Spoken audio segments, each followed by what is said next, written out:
I know you shouldn't love a blender quite this much, but I mean, these things are great for making smoothies and chopping up evidence, all kind of stuff. But this morning I went to grind some stuff up, and normally on this shaft is mounted this wheel.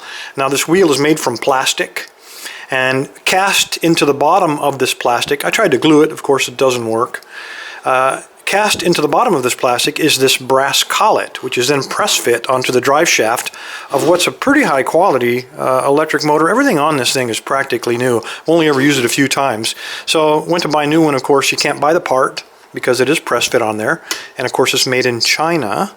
And anyway, all it does is it ties the drive motor to the grinding mechanism, and that also has one of these plastic parts on it, which inevitably will break. So rather than spend another 100 or 125 bucks on a blender, my plan is to take this piece of aluminum and manufacture two permanent, non-breakable drive mechanisms or drive couplers, and see if we can turn this Chinese-made Cuisinart into the A1 American modified version. Alright, the first thing I want to do is drill a concentric hole. It's going to be 0.387 inches, which is a W drill. Let's see if we can make that happen. Alright, we got a concentric hole. Now I want to make sure the outside of this is also concentric, so I'm just going to take just a little thin layer off the outside of this just to make sure that it's perfectly round. Alright, the thickness of our old part looks to be just about 1/2 inch. So what we're going to do on our polished part, we're just going to set this back exactly 1/2 inch, and we're going to cut off this disc.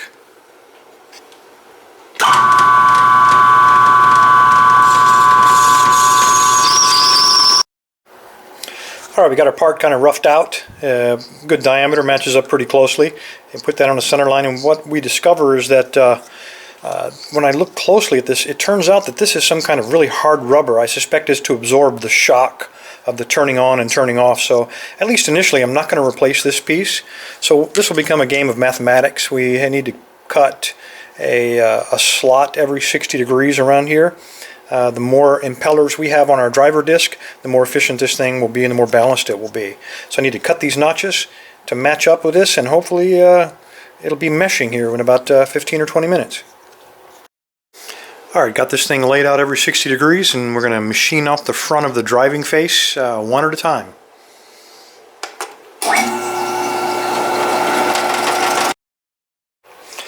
Alright, got this thing machined out, and I went ahead and put it on the buffer and took all those sharp edges off of it. So it does fit very tightly. In fact, it fits more snugly than the original one from China. So what we need to do now, although this is a really good press fit, I've gone ahead and punched it somewhere right here. Went ahead and punched it, and I'm going to install a 6/32 set screw inside of there to just secure that on the shaft so it doesn't come flying off when I'm making my next smoothie.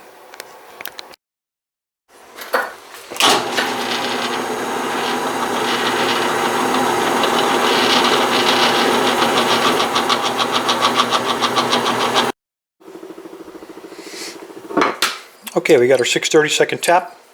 We got a little bit of tap magic. A couple drops in there, a couple drops on the bit.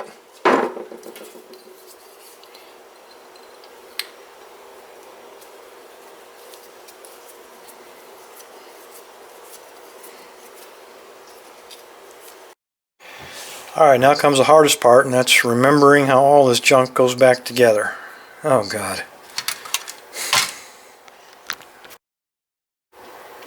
Alright, let's find out if it's going to work.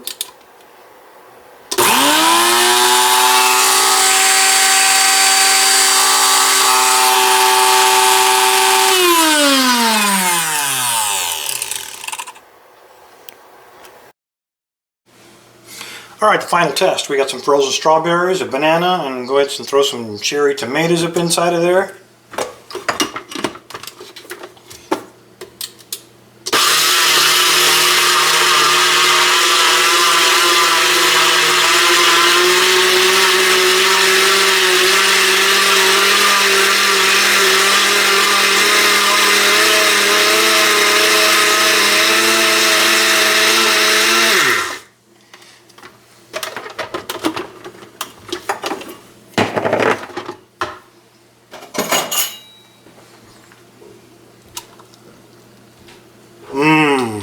Perfect.